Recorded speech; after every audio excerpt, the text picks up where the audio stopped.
आज आपण बनवणार आहोत स्वादिष्ट एक सँडविच. कुरकुरीत ब्रेड, मसालेदार अंड्याचे सारण आणि भन्नाट चव यामुळे हा नाश्ता सर्वांनाच आवडेल. सकाळच्या नाश्त्यासाठी, डब्यासाठी किंवा संध्याकाळच्या भुकेसाठी हा एक परफेक्ट पर्याय आहे.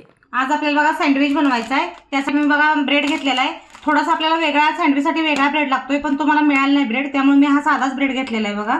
आणि 3 अंडी घेतलेले आहेत मी. आणि त्यासाठी बघा आपल्याला काय काय साहित्य लागणार आहे. 2 कांदे लागणार आहेत, 2 टोमॅटो लागणार आहेत, धना पावडर आणि जिरा पावडर पण लागणार आहे बघा आपल्याला, आणि चवीनुसार मीठ आणि चटणी लागणार आहे. तर आपण आता त्याची रेसिपी पहिला पाहूया. पहिल्यांदा आपल्याला अंडी फोडून घ्यायची बघा. यामध्ये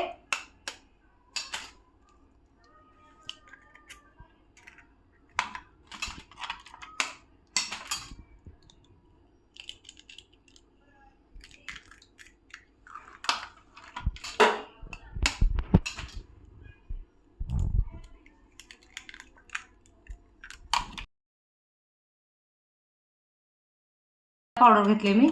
1 छोटे चमचा आणि चमचा आहे बघा जिरा पावडर. थोडासा आपल्याला गरम मसाला लागणार आहे. धना पावडर पण आपल्याला थोडीशी वापरायची.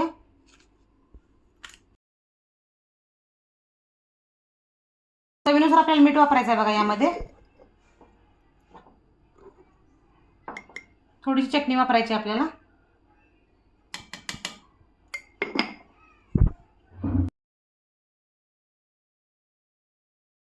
हे सगळं मिश्रण आपल्याला एकत्र करून घ्यायचं आहे बघा.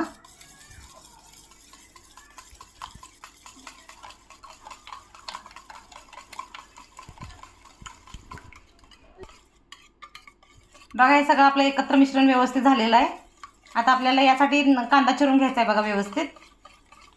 आणि कांदा आणि टोमॅटो दोन्ही चिरून घ्यायचे आपल्याला. आता आपला कांदा, टोमॅटो आणि कोथिंबीर मी चिरून घेतलेलं आहे बघा.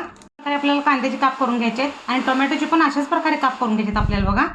आणि आता कोथिंबीर एकदम मी बारीक चिरून घेतलेलं आहे बघा.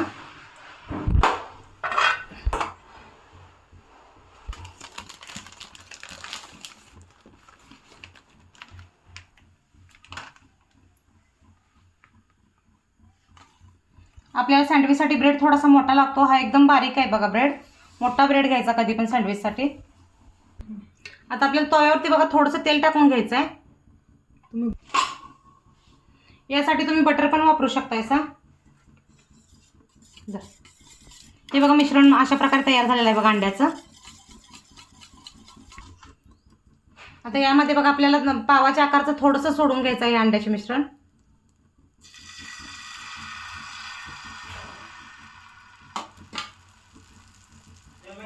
यावरती आपल्याला कांदा घालून घ्यायचा आहे बघा. टोमॅटो 1-2 थोडीशी कोथिंबीर बारीक करायचं आहे.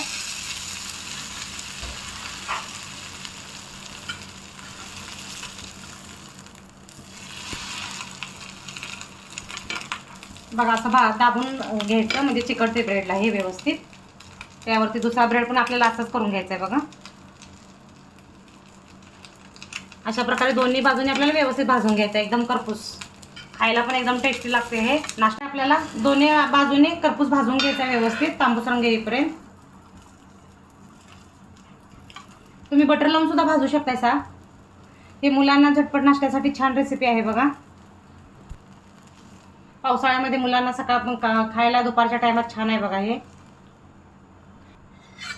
तर बघा अशा प्रकारे आपलं व्यवस्थित भाजलेलं आहे बघा सँडविच.